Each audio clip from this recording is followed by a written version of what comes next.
Hey everybody, it's a Percussion Podcast. It's episode 295. We're recording on August 22nd, but you're probably listening on September 2nd. That's release date. So hey, and welcome.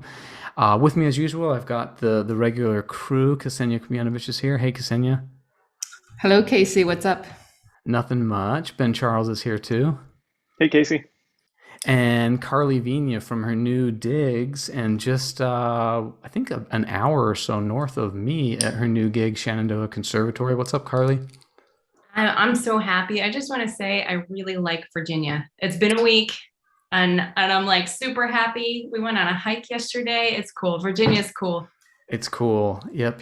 There's lots of good hiking things and caverns and all this good stuff. And it's going to get better looking because it's been super dry here. We just had a ton of rain. There's going to be more. It's going to it usually looks even better right around now. So welcome. Hey, thanks. Cool. So, like I said, we are releasing on September 2nd, and this is going to be a little bit of a review history day. So, today, Bing Crosby made his CBS radio show debut in 1931. And one of my favorite oral exam questions is, what the heck does Bing Crosby have to do with one of our most famous, important composers in percussion? And you all might remember this from many episodes back. Does anybody remember? I'll give you a hint. It's not Mitchell Peters. Was he friends with Xenakis? It's like a connection they didn't know about. So it's Bing Crosby, and I'll give you a hint. The composer's first letter of the name is a V, and then there's also like a R-S in it. You have no idea. VRS. That's it. You got it. You just sounded it out. That's right. So Bing Crosby has a very key connection to Varese, unbeknownst to the two of them, and I don't think cited really in any percussion history or pedagogy literature type of text. But we reported on this, way back. I think it was Bob McCormick's episode and later in Cynthia Ye's episode.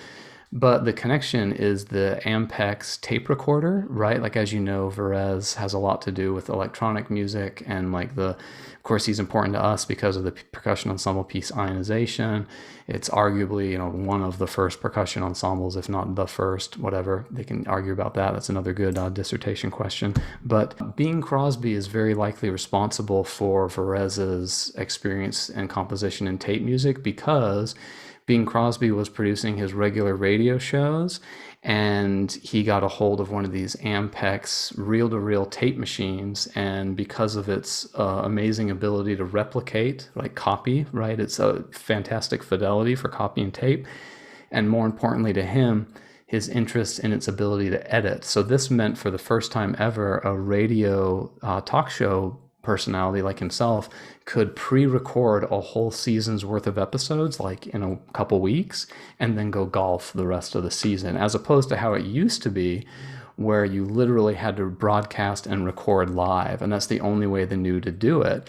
And CBS, NBC, the couple of radio networks that existed back then, they weren't interested in this at the time because they didn't see any utility in pre-recording and editing. They thought no, of course you have to do it live. But Bing Crosby saw this Ampex tape machine, and he gave him a no-strings-attached $50,000 check to produce the machines and mass produce them and improve the technology and replicate them so he could use them. And Varese, totally unrelated to Bing Crosby in any regard, he is going through a composition slump, right? He can't get the sounds he wants out of the orchestra, out of the wind ensemble, and he's in a funk, and somebody anonymously sends him one of these, I think it's the third generation of Ampex tape recorders, and that supposedly gets Varese out of his big composition funk, and then from 1950 onwards, you see his tape compositions appear. They think it was his wife, but I don't think we really actually know. If anybody knows a place where it's figured out and they know who anonymously sent Varese this Ampex tape machine, please write in and let us know.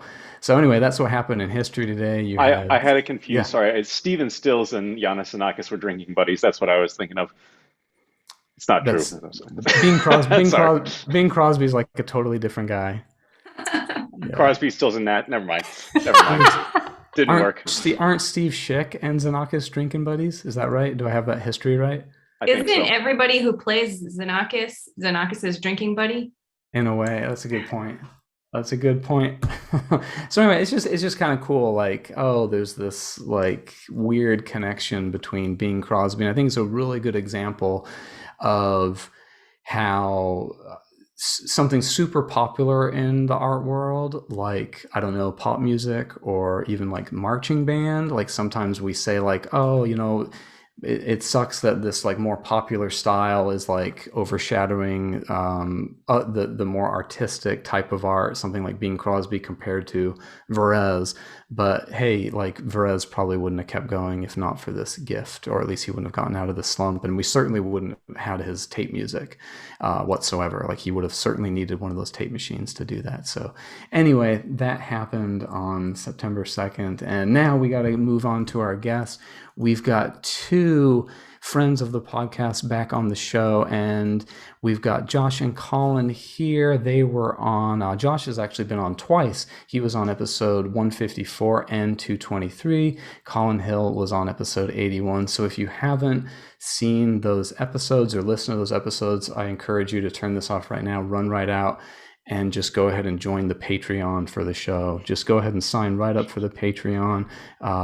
Subscribe and pay like the highest amount you can, and that'll make up for you having not heard those episodes.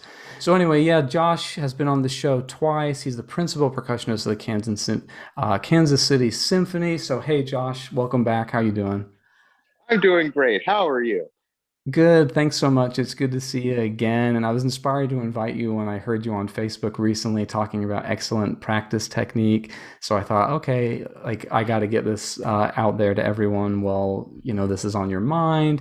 And also Colin Hill is here. He's associate professor of percussion at Tennessee Tech University. And he has this massive dissertation that's in 2 volumes. It's some 500 plus pages, and it's called The 10,000 Hour Threshold: Interviews with Successful Percussionists. So, hey, Colin, how you doing? Good. How are you guys doing? Good, good, good. Thank you very much. I think we should dive right in with our little list of questions. And I just wanted to ask both of you, drawing a name out of a hat, we'll start with Josh. Like, what do you consider good practice? So it varies. Mainly, I try to think of good practice as me progressing at any level while I'm working on anything. So if I get a little looser, that's progress for me. If I can play a little faster, or if I'm anywhere nearer or closer to my goal that day, that's a good practice session. And then it gets more efficient the more that I am more, I guess, aware of what things that I do that improve what I'm trying to work on. So if I'm just aimlessly practicing and something gets better, while I might improve, that's not an efficient, work ethic. But as I get more aware of, oh, when I do this, I improve, or when I do this, or when I don't do this, I start getting better. Then it becomes more of an efficient practice, and then I can have more good practice sessions. Yeah, excellent. No, cool, crystal clear. Colin, what about you? What is a good practice? Well, I'm glad to say that Josh and I have essentially the same definition. I think my definition is progress towards a predetermined goal. So maybe I'm a little more regimented than what Josh said. But we can always get in the practice room. We go in there, we can play, but that doesn't always equal good practice. So I think it's important that you have, before you go in the practice room, a set of goals. What are you trying to accomplish? And the more specific you can be, the better the practice is. I hear a lot of students go in there and they just kind of start by playing the stuff they know really well, the first 16 bars of the piece. And while that's fun, I don't think that's good practice necessarily. I always tell students to come up with a priority list. If the performance was tomorrow, what are you most scared to play in public? And if you always start with those things, your weakest of weeks, then you always see progress, or at least you're working towards progress.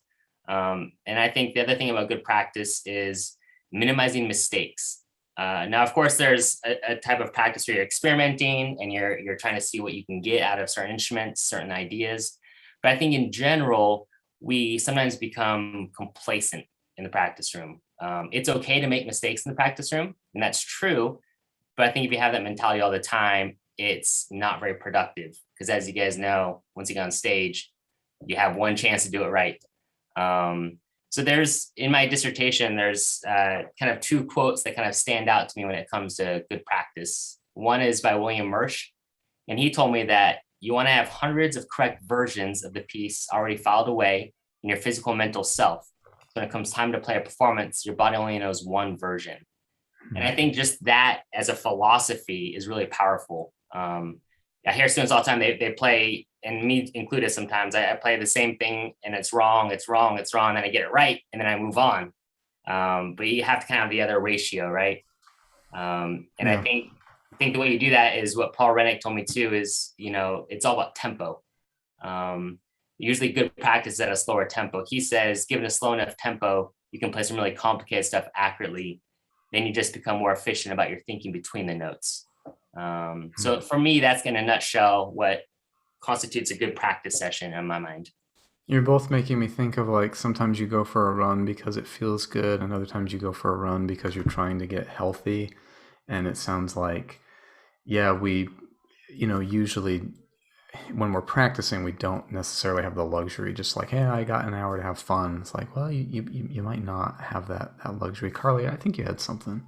Yeah, a couple of things actually. Colin, what you're saying about making mistakes makes me think about, there was this quote on a band room board years ago, like middle school band room, and I always think about it. It said, always make new mistakes. Like, of course we're going to make mistakes when we're practicing. Like, that's how you know what to fix, but don't play the wrong note 10 times without marking it, And I use that a ton in my teaching, but I always think about it too as I'm practicing. Like, don't be lazy, write it in, and then make a new mistake next time, and then you fix it.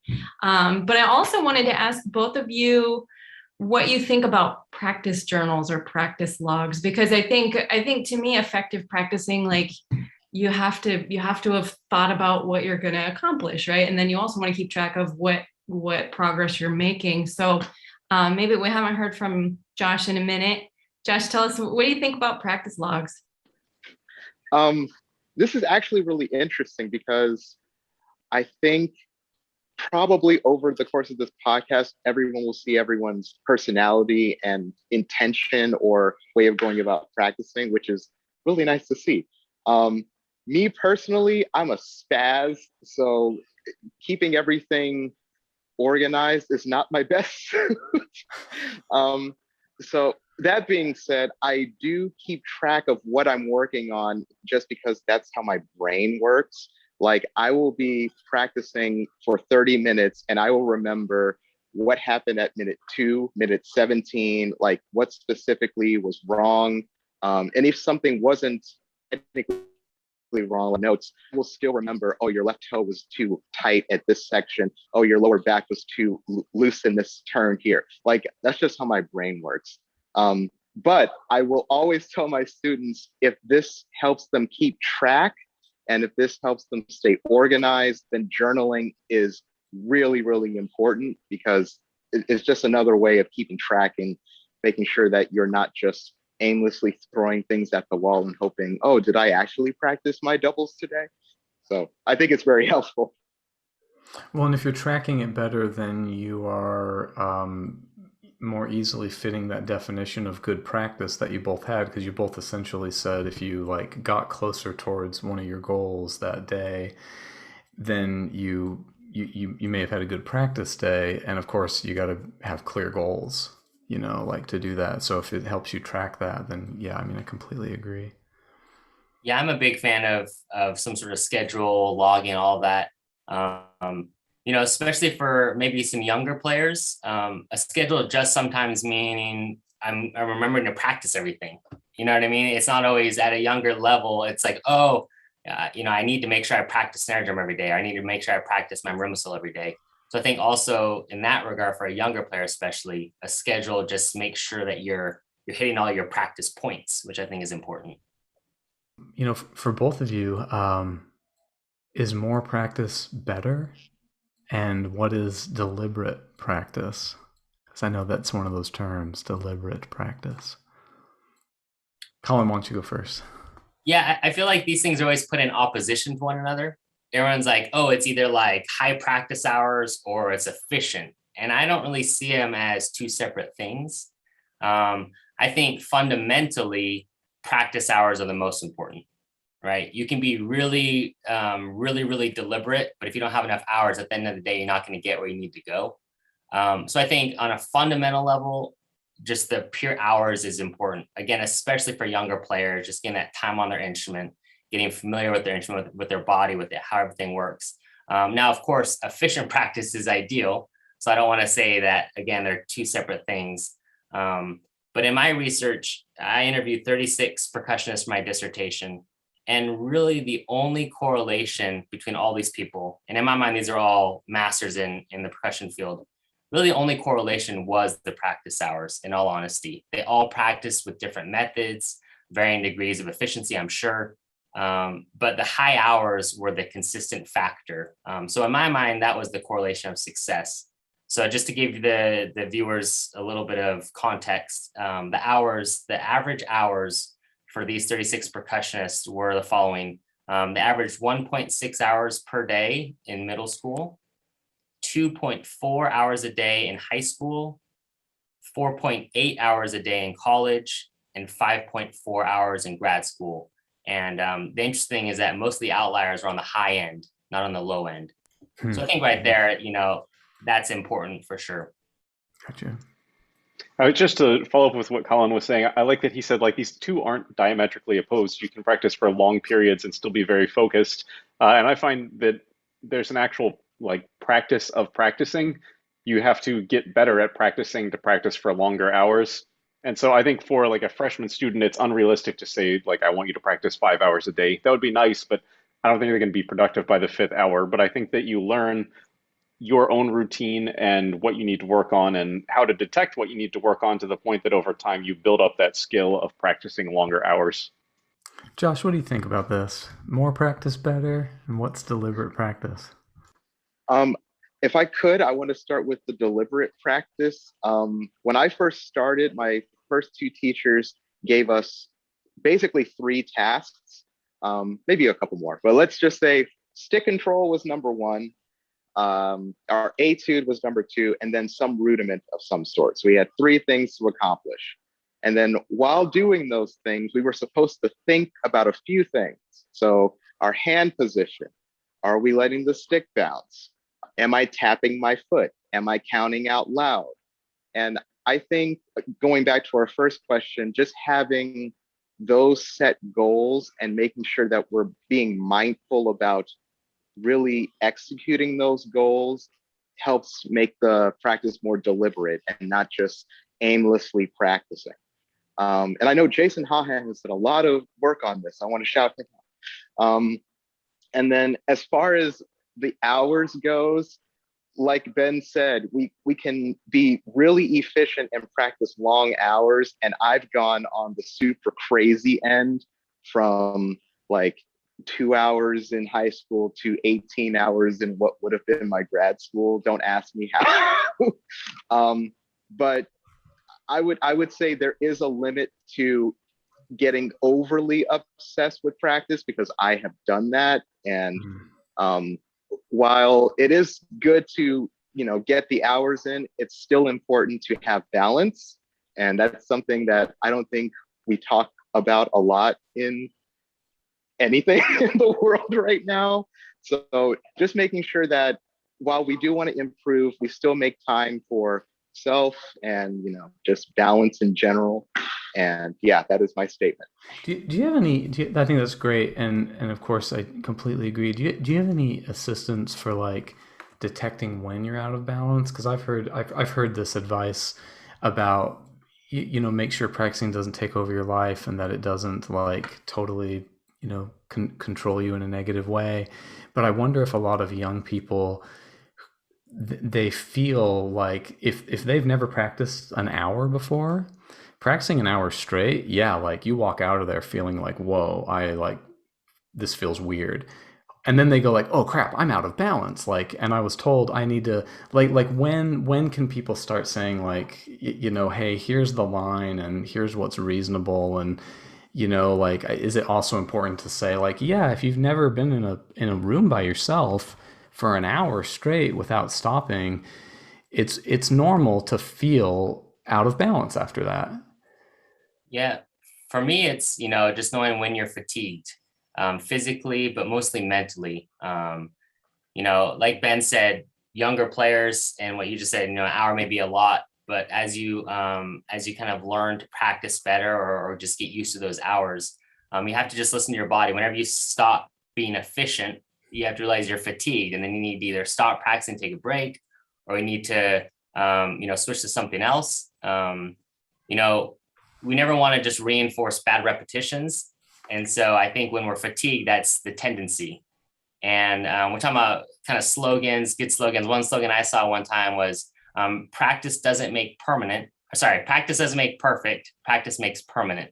I screwed that one up. But I think that's a really important thing. So if you're repping things and you're making mistakes over and over and over, that's bad practice. That is not helpful. You're fatigued. You're working the opposite direction. So one way that I kind of help students combat that is I have them do consequence-oriented practice, which is essentially, it's not so much time. It's not, I'm going to go practice for an hour. It's, I'm going to go practice so I can accomplish this, and very specific. So there's a few different variations of that. One is like the simple 3 times in a row rule. Can I play this 3 times in a row? And if you play it 3 times in a row and have 3 great reps, then you're done with it. But if you do 2 and you mess up, you got to start over. And so it really builds mental strength.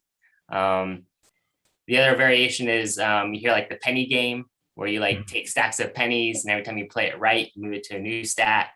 You play it right again, you take another penny to the new stack. Play it wrong, you go to the previous stack, and you're not done until all your pennies go from one stack to the other. You can also do this a metronome. You take a metronome, you go down 10 clicks.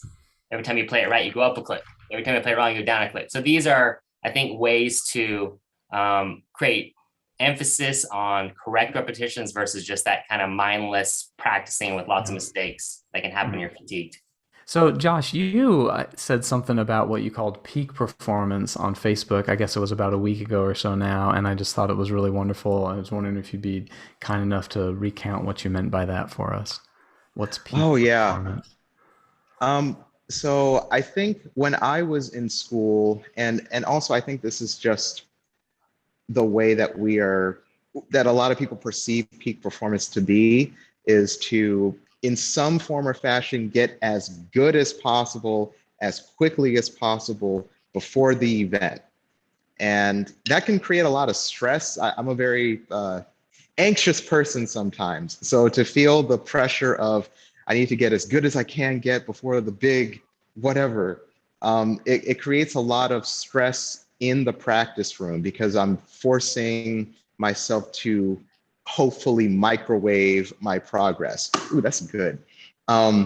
Instead of just letting it sit and letting it take as long as it needs to take, and just making sure that it just has the proper time in the oven.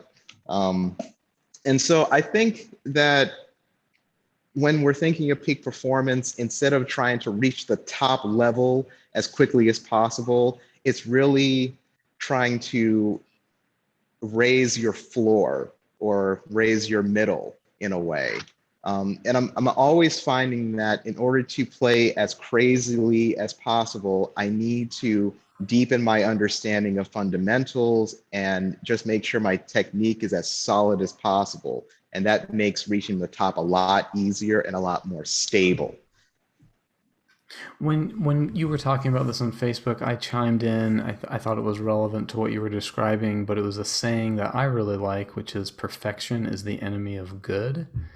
And I really like it. Like, if you're always trying to be, I mean, it's not a saying I've made up here. It's an old saying, but I mean, the idea is like, well, if you're always going for perfect, like if you're only going to accept perfect, you're never going to achieve anything good at all, because perfect might not really be achievable.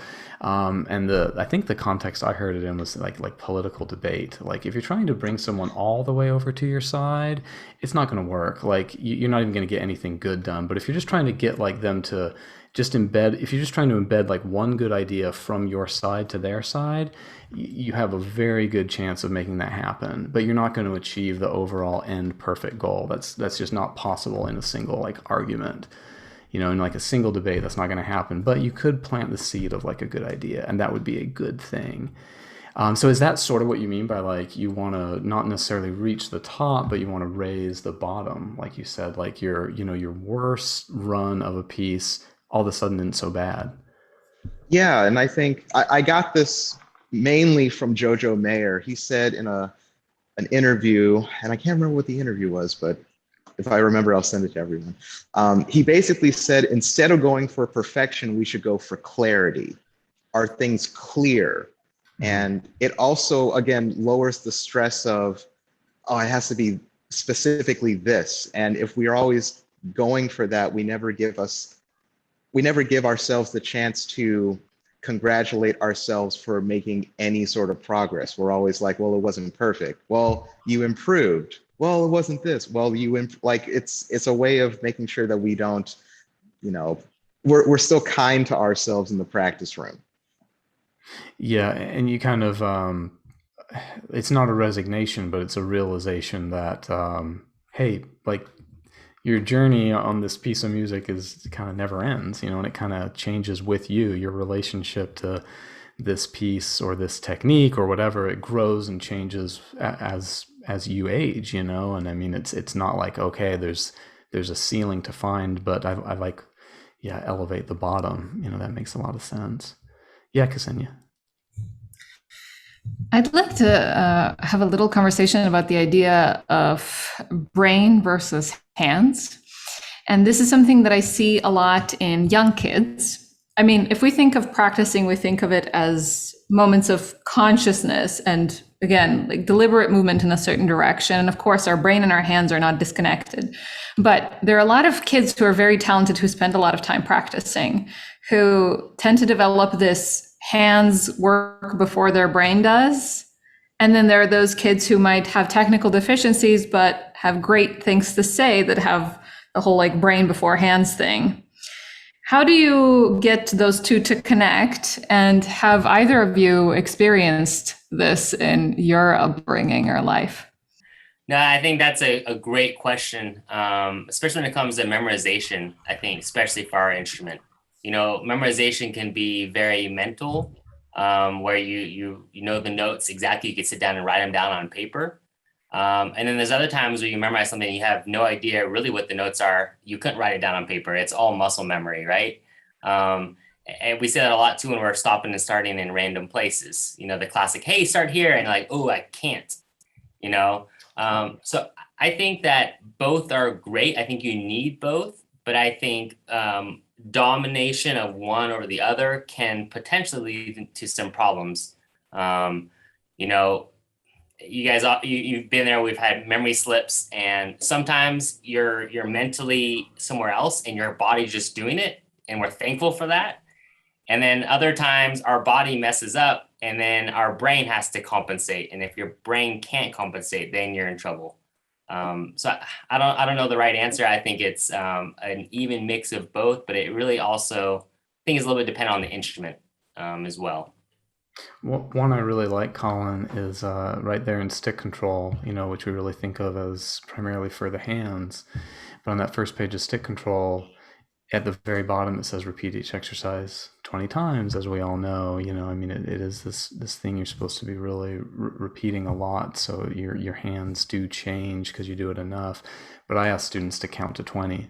Like, can you do number one while counting to 20? And yeah, you find it is mentally tiring. I mean, I find it mentally tiring even today, counting to 20 in those exercises. And it's like, I just say to anyone listening, like, if you haven't done that, try it. Like try the first column of 12 and try doing each one to 20, and like you'll be better at Steve Reich after that.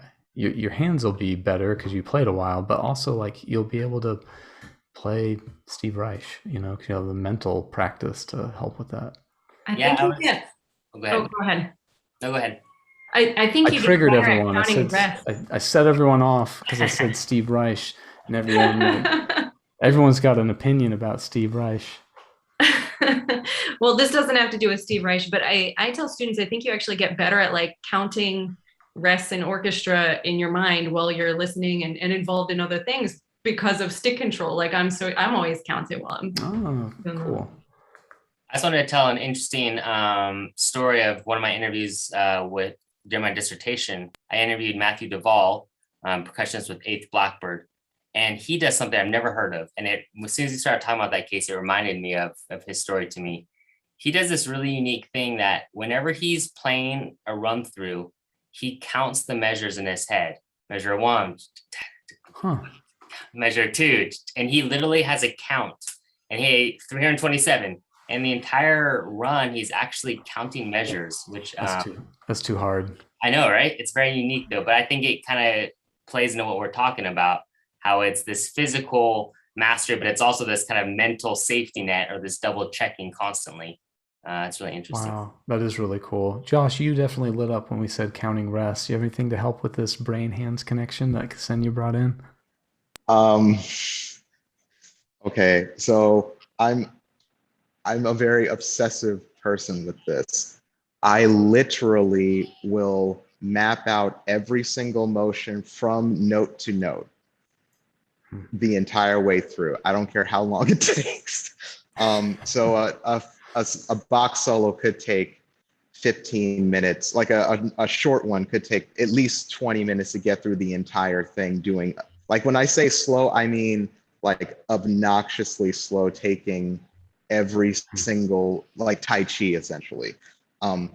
And that's good for me because it's that way I know what's happening between notes. So that way, as I'm playing, if I notice that something's a little bit too quick, that means I might miss a note or I'm, speeding up or something like that. I'm just making sure that I'm aware of what's going on at every single moment, which takes a lot of brain power and a lot of time.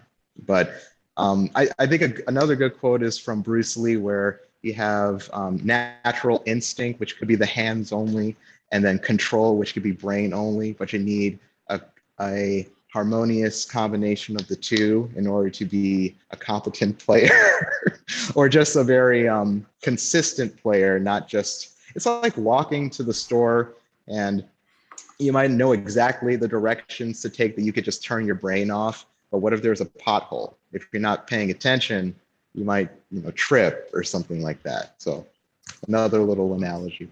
Do you have a favorite Bruce Lee movie? Oh man, Enter the Dragon has to be the classic. Enter the Dragon. That's certainly the one. Yeah. Let's see. Next question. We've got one for Colin now. So I love your self-survey, Colin. So this is something Colin came up with. I think just for PASIC Clinic, right? Yeah, actually, this was in my dissertation defense. This is where this came out of. I did my dissertation, which you mentioned the page number. It was a 75-page requirement. I don't know why I chose to write so much, but anyway, that was. Yeah, Caleb did that to me too. It's like a low page requirement, and then he goes and writes 200 pages. He's like, well, I had to do it. Like, well, I was not trying to be an overachiever. What really happened is that I did all my interviews first. I did 36 interviews, and then I realized as soon as I started writing, I have way too much data. So that's the reason why I ended up being so long. But that's what happened to Caleb too. I mean, it's like, once you get going, it's like, well, I want this to be complete, so yeah, of course. But yeah, anyway, the self-survey is so cool because no matter what your practice problem might be, whether it's like, okay, I find I can't stay in the room for very long. You look at Colin's chart and you say like, okay, not staying in the room very long. And then there's a corresponding solution, or like I'm getting distracted or I'm getting tired. Anyway, like any problem one could have, you find a corresponding solution. So I was just wondering if you give us some examples and maybe, I don't know, like some of your favorites from there, most useful ones. I'd be happy to. I think we all naturally do this as teachers. The student is not being successful and they swear they're practicing. We have to kind of figure out, okay, what's a better approach, a better method for them to accomplish their goal. So I think that's where it fundamentally came from. But I'll give you some examples. So, one that I hear all the time in lessons is the stop and start thing, right? Where a player they're playing pretty well, but they just have all these like just mental stop and starts. So I think in the survey, I would say, slow practice is probably the best way to fix that. And then deliberate start and stop points in your repetitions. I think that's key. Versus stop on purpose. Yes, like so it's in your control. Exactly. And I think the process is really important. Talking about, the 3 reps in a row. If you're going to do 3 reps in a row before moving on, you have to have a defined chunk. So I think if students are stopping and starting a lot, I think they need to first, whenever they practice, have a defined starting spot and ending spot, and then make sure that the tempo is achievable to play it perfect multiple times in a row. Christopher Dean says that he gets easily distracted, so he actually puts Post-it notes on his music. He has a Post-it note and a Post-it note, and he just slaps it up there, and that is his way of policing himself with that. Mr. Dean, I know, also uses a lot of timers, which like that was a big thing for me, was like, okay, I need to focus for 2 minutes on this, and he has like the little like magnetic digital kitchen timer he'll put on a music stand, and that's super helpful. Yep, totally. I think the other thing is doing some mental reps. I think diagnosing the problem is important. Obviously, stop and starts is not a hands issue. It's a brain issue. So if you really isolate that by doing no playing and just standing there and thinking through it a few times, I think that's really powerful. Emil Richards talked about that a lot with me, about his mental practice and how he really feels like he's more efficient because it's purely mental reps. There's no hands getting in the way, getting distracted, getting hung up on this technique. Another thing that I think is a common problem is memory slips. Just the nature of our instrument, we memorize more music than other instrumentalists. So some ways to kind of help with that. I love Omar Carmenata's method when it comes to memorizing music. It's essentially his whole premise is, instead of just memorizing notes and rhythms, you need to attach some other context to it. So you have a bigger picture that you're in this little section. If you have a little mess up, it's okay, because you know where you are in the bigger picture. So he does this really kind of wacky but cool thing where he creates a storyline, like a fictional story, as if you're playing kind of like a movie soundtrack. And so every single part of the piece is him reliving this imaginary story. And usually he uses his house or his office. And so I think that's a really interesting way to help with memory slips. Another thing that I personally use a lot after doing my dissertation research is Jason Nicholson, who teaches out in Utah. He uses this method where whenever he's kind of mentally distracted in the moment in a performance, he starts trying to sing along kind of quietly or mentally, kind of, like Keith Jarrett style, just vocalizing what he's doing. And he says that really just helps him kind of focus his brain on the moment and not letting his mind wander. Let's see if there's another thing. I think, performance anxiety is a huge thing. So how do you practice to combat performance anxiety? I think the first thing is just comfort. Christopher Dean always says you're practicing not to play the right notes, but practicing to be comfortable playing the right notes. I always tell students, if you had 1 million people watching you and the only thing you had to do is go up there and say your name and your birthday, you wouldn't screw it up because you're comfortable with that information. So I think comfort is huge. But another thing that I think is really great is implementing some environmental replication of the performance, playing in the hall, putting your clothes on, trying to visualize yourself and what it's going to feel like in the performance. You hear about like running around the music building, getting your heart rate up, and then trying to do a run through in the practice room, trying to emulate those kind of physical characteristics of being nervous. So I think those kind of things will come to mind as far as the survey. Are there any other things you guys can think of? Well, I have one. I think that the survey covers so many, and I think what's so good about it as a whole is so many of the solutions are like, well, duh. Like, oh, if your phone's distracting you, like, don't bring your phone in the practice room. Like I kind of want to know what to do with that student that is like, I just can't get myself to stay in the practice room very long, and I'm always distracted. I'm always checking my phone, and you're like, oh well, you know what you should do about that. It's like, yeah, I know. I should like just ignore my phone. It's like, yeah, like it's not a problem of, oh, I don't know what to do. It's just like, dude, you're just like not doing it. Like you just gotta, yeah, you have to do that. Now Yep. go do it. Like that's the problem. I wish I could find a solution to, which I guess is just like discipline.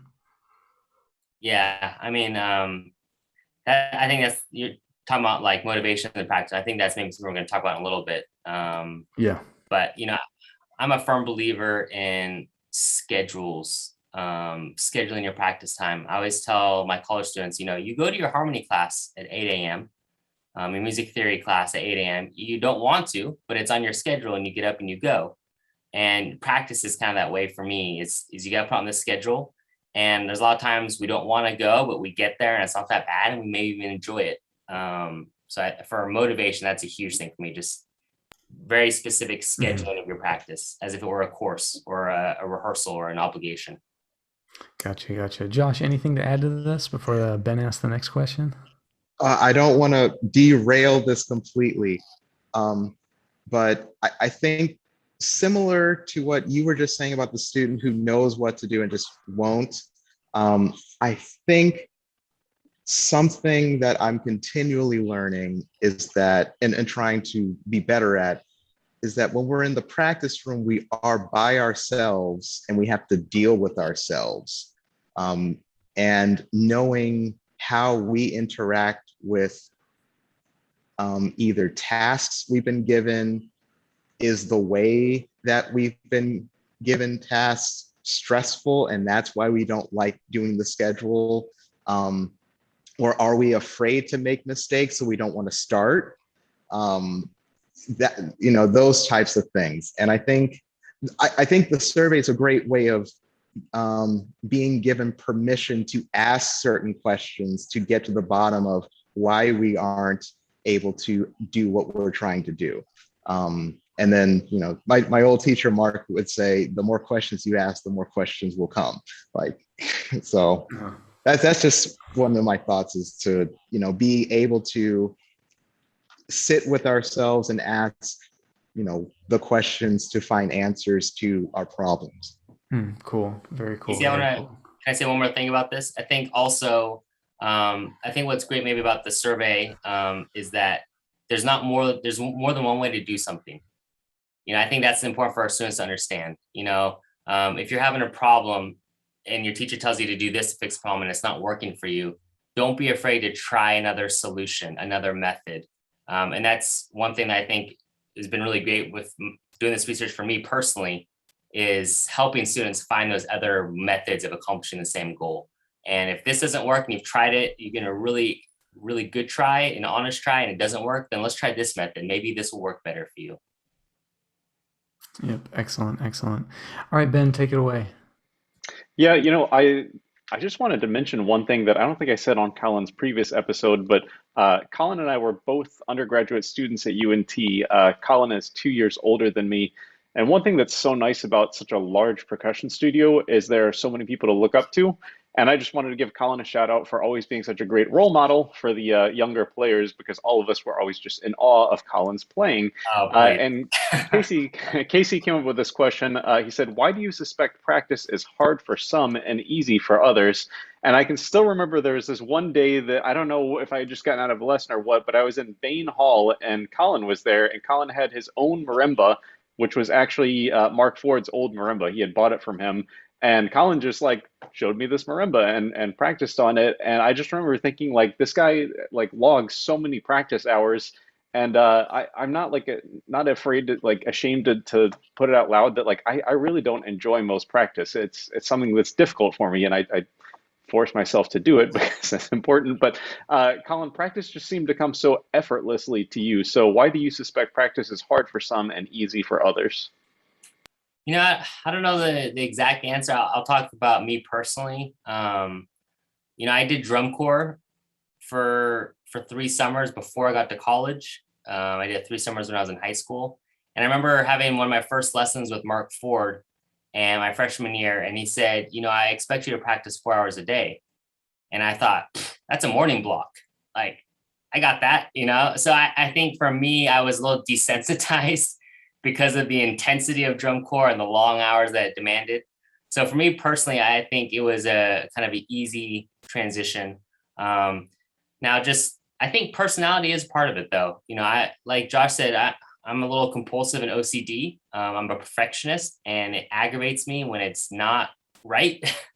So I think personality plays into it. I don't think that means that if you have a certain personality type, you can't be successful in the practice room and enjoy practicing. I just think that certain personalities gravitate towards repetition, being obsessive in maybe a good way or sometimes a bad way. For me, what now really motivates me as I've gotten older are deadlines and performances. And so I think that's something that I do in my studio with our students is I always have regular performance deadlines where you have to practice or else you're going to embarrass yourself on stage. And I think for some that's really hard, but for others it kind of gets more of that hump. Like just there's that oh crap, I got to go practice because I got to perform in 2 days. So I think coming up with external motivators, self-proclaimed deadlines, I think are really helpful.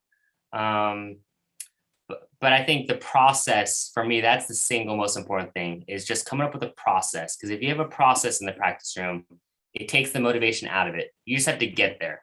And then once you get there, you just follow the process. So I think having a really strong practice routine, a way you're going to approach that hour, 2 hours, 3 hours of practice is really, really important. What do you think, Josh? I think given, okay, I'm going to use myself as an example. So I think whenever I don't want to practice, it's usually because of I know exactly how long it's going to take me to accomplish what I need to accomplish, and I just don't want to take the time. I know exactly what I need to do, and I know how taxing it's going to be. I know how much time it's going to take. I know how tired I'm going to be after I do this process. I know what type of balance my life needs to be in order to make the time to practice those long hours. Like, I just don't want to do it. And I think some people who shy away from practicing also know or don't know how long it's going to take. And I think also it could be that they know what level they need to be at to execute at a specific, level that they want to. And they either don't know if they can, don't know how long it's going to take, don't want to find out. Like there could be a slew of things that could be deterring people from enjoying practice. And I think what helps me the most is finding like a way of reaching those goals without intentionally reaching for that goal. Case in point, if I know I need to win some audition, I'm not going to be thinking about winning the audition. I'm going to be thinking about, let me play this piece in a fun way. And that distracts me from the stress of it needs to be this accurate with this type of time, with this type of sound, with this type of, like, I don't want to be thinking about that. Right. So I think having ways of tricking yourself into practicing or tricking yourself into getting motivated or enjoying the process is really helpful to just get you in the practice room and stay there for the amount of time that you need. Very cool. I want to jump in on this too. One thing that I notice a lot in some younger students, especially, is that it's hard for them if they're feeling like not good at practicing. It's sometimes really hard to dig in to the things that they need to do instead of just avoiding it. Like your snare drum roll is never going to go away, right? If you don't have a smooth snare drum roll, like you've got to do it. But sometimes you see students like, oh, I'm just going to practice marimba all day because that's really fun, and not go through the exercises and all the work that they need. And for that, it's just like, know that you can't expect to be great at something until you put the time in, and being able to be honest with yourself and just be like, hey, like my tambourine technique is a mess. I gotta sit down and work on it because I haven't done it before. Like, that's normal. Yeah, Carly, when you talk about that, it made me think of something. Like practicing good practice habits takes practice. We're not born with this ability to practice well, right? So I think one thing as a teacher, what you can do for young students is to literally have a lesson where you just practice. And I usually do that, usually like a few times with each student before they graduate. And it's usually when they're not prepared for a lesson. When they come in and say, hey, it was a bad week, I'm not ready. I'm like, okay, no problem. We're going to spend the next 55 minutes. You're going to practice these things and we're going to do it together. And I'm going to sit, I'm going to watch, I'm going to interject when needed, but you're literally going to practice me for 55 minutes. And it's always amazing to me how bad their practice habits are. And it's amazing also what you accomplish in those 55 minutes. I'm always like, holy cow, like you can play this, and you said you couldn't play it before the lesson started, but now you can play it. It took you 25 minutes of really good practice on it in our lesson. Now you can actually play it. Like that's all it would have taken for your lesson to be prepared. So I think that's maybe as an educator, something that we should do more with our students. Has that led you to think like it's time more than like efficiency? Because it's like, hey, any way you spend 25 minutes on this, it's probably going to be better than what you had. No, I agree. But obviously those 25 minutes can be very productive or slightly productive, right? Right. Sure. So yeah, sure. I think it's for young students really critiquing and point out like, hey, like slow it down, or hey, like, that you keep in there wrong, how are we going to practice in the right note, or just little tips for them, I think really is helpful. This whole thing of like why it comes easy for some and why it comes not so easy for others, it reminds me of a conversation we had, I don't know, many episodes ago about, it came up somewhere like, if you were the last person on earth, would you still play? Like, or if there was never an audience, would you still play? And yeah, we kind of, a lot of cool stuff came out of that, but I think it kind of like, yeah, where you fall on that answer. And I think everyone would still play somewhat, but it's just like, how much would you still play? And would you literally just like give a hour-long recital for nobody ever? Or would you still record or whatever? Like everyone fell somewhere on that spectra. But it seems like, yeah, where you fell on that probably also, I'm guessing, correlates to like how easily you get yourself in the practice room, or with like how much joy you or satisfaction you get out of it. But that's based on nothing. It's interesting. I never really thought about that. Me personally, I'm not one of those people that needs to play percussion every day to be happy.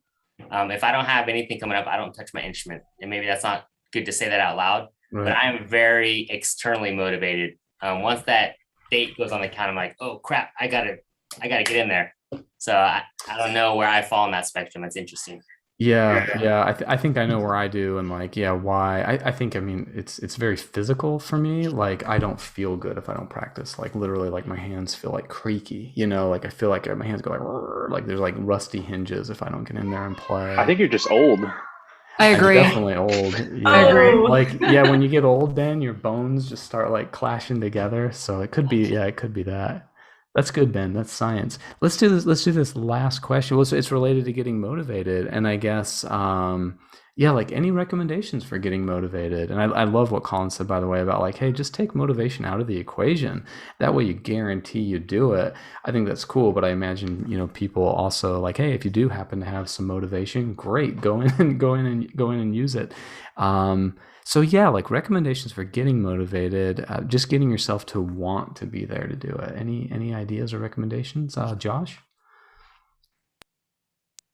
I think it's, again, knowing yourself and knowing, like, okay, let's not take music, for example. What motivates someone to do their taxes? That could be more of a, I'm obligated to do this. So that is my motivation, is obligation. Okay. What motivates someone to go see their partner? Oh, I'm in love with this person. So I am motivated by love. Like, there's always a reason for, doing the things that we do every day, and finding a reason just to get in the door, whether it could be, okay, I need to put the hours in, let me just go. Like, okay, that at least gets you in the door. Whether or not that will be a meaningful practice session, you're at least there. Or if, not to say you should do this, or if you want to, play your favorite piece that you always play every day, that gets you into the door and hopefully gets your hands moving, and then hopefully you do the things you're supposed to be working on. But I think just to be careful about making sure that our motivation isn't always obligation and isn't always out of fear of getting an F or something, because that influences the way we're going to practice and the energy that we practice with. So I don't want to always practice every day. Sometimes I'm just doing it because I know I'm supposed to practice every day. And, you know, it becomes a habit after a while. And whether or not I do meaningful, deliberate practice, or I just need to move my hands, I try to do something every day, whether it's 5 minutes of just loose wrist work, or it's listening to a piece of music. And then the other thing is, I think not all the time practice needs to be in the practice room.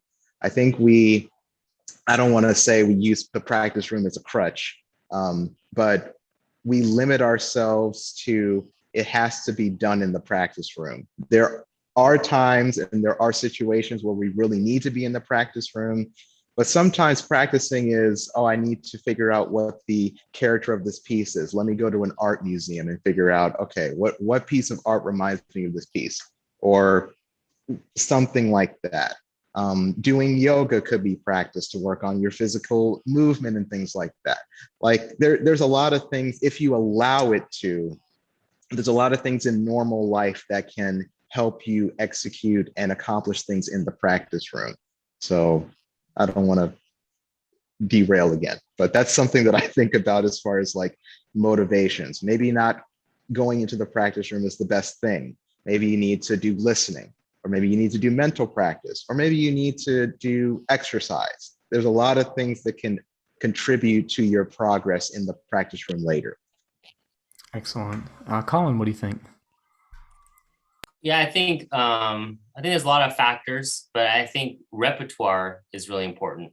We all fell in love with music for a reason. We heard something we loved and it moved us emotionally, or we thought it was cool, or whatever it may be. And I think we've all been there where we're playing a piece we love and we don't want to stop playing it. We don't want to go to that boring Stevens technique exercise because we want to keep playing the solo over and over and over.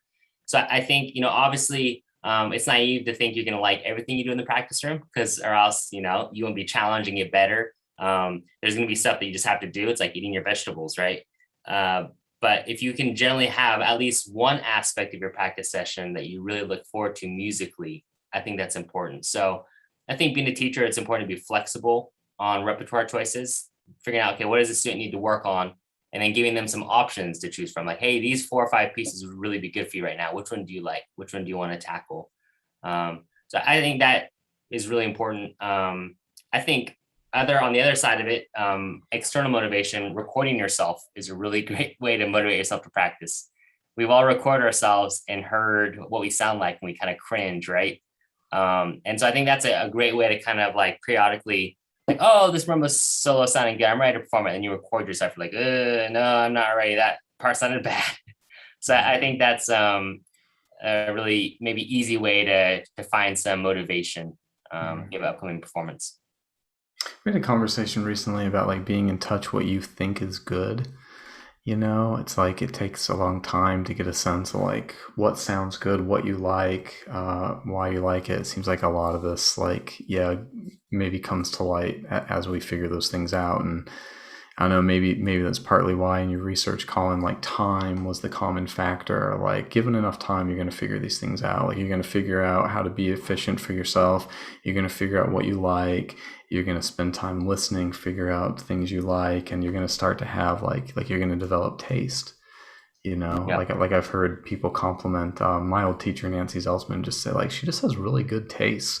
It's like, she'll just say like, I think you'll like this. And you're like, wow, you're right. I do. Like, how did your taste know that I would really, really, that would speak to me, and I don't know. Yeah, it's just a wisdom there that I guess comes from experience. Okay. Ksenija, social media questions, rapid fire, 30 seconds, go. Here we go. The first one is from pr.eston148, who said, could we ask how to truly start learning a piece, etude, etc., in the most efficient way possible. So please, quick advice. Josh. So what I usually do is I analyze what techniques are required of me in the piece. And I spend one day a week just doing all the technical exercises and experimenting with those techniques.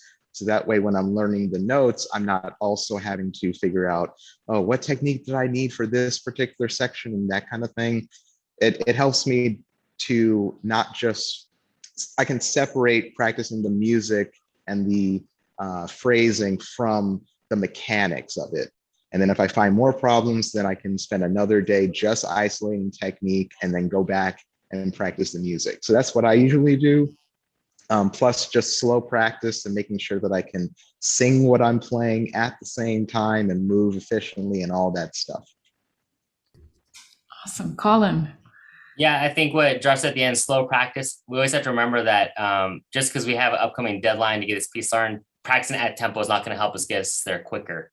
That's something I always have to remind myself, like, okay, slower is actually faster. So I think it's a big thing. I think also if we're talking about like how to really efficiently learn something, Brian Mason told me this thing that really made a lot of sense to me. He said, preparing a piece, learning a piece is like cooking a meal.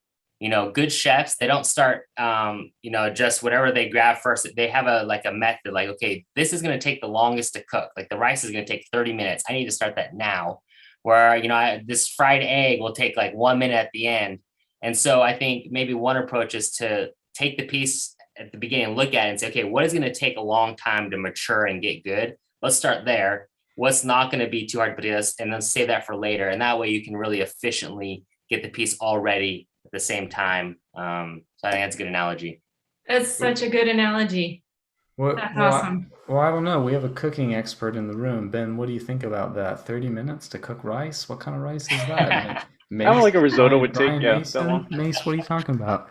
I'm not a cook, so as you can tell with that analogy, yes. We need to have accurate. Brian on the show. It was very accurate. I'll vouch for that. Okay, cool. All right, Ksenija. Awesome. And our second question is from Ryan Carlisle, who said, can you discuss practice strategies you both use when you hit a wall? Yeah, that's a good one. It depends on how thick that wall is, and how many times you try to get over that wall, I think. If you really haven't attempted to scale that wall, then you need to keep trying and find different methods. I think changing your methods, approaching the same problem from a few different ways is really important. I think the other thing is that if you've been just like banging your head against that wall endlessly, it's really helpful just to leave it for a few days. I think we form anxiety sometimes with a passage, and no matter how many times we practice and play right, we get to in the performance and we just screw it up because we're just so anxious about it. But I think overall, multiple methods trying to accomplish the same goal is really helpful for me personally.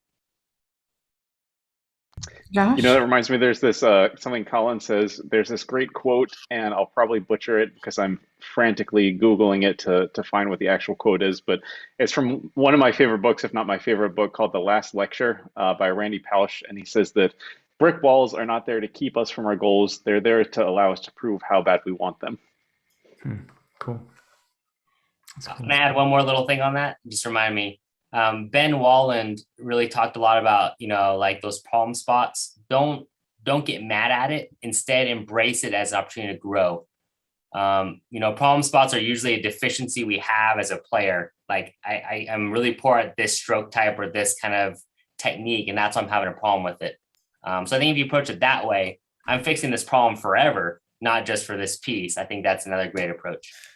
I want to quote Keith Aleo because he's awesome. He says, every challenge is a gift. So yeah, Keith is awesome. You beat me to it because that's the Keith quote that everybody knows. That's what I was thinking about when Colin was saying the last bit. Actress, her name's Andrea Roth, talks about when acting, she says, your weaknesses are what makes you unique. Like the things you weren't good at, and the fact that you overcame them, of course, like the way you overcame them, that's usually like how you get a secret ingredient in like how you're different from everyone else. So like if you, I don't know, you had a marimba solo and it had a one-handed roll and you had to do like what Josh described, you had to make a whole litany of exercise extractions for one-handed rolls and like spent an hour of your practice every week dedicated to that new technique, you're probably going to end up with something that not everyone has. Whereas if you just plowed through it, it's like, oh yeah, I can do this. Like, well, then you're kind of just doing what everyone else does, but you're probably going to end up with something that not everyone has if you if it was a challenge you had to overcome. And like those are actually the differences that build us in a unique way. According to her, I thought that was really cool, and I relate to that. Guys, thanks so much, Colin, Josh. It's great to see you both again, and yeah, thanks as always, for being here. We've got to have you back on in a few more years. Definitely. Thanks for having us. Appreciate it. Thanks for having us. You betcha. Yeah, thanks, Josh.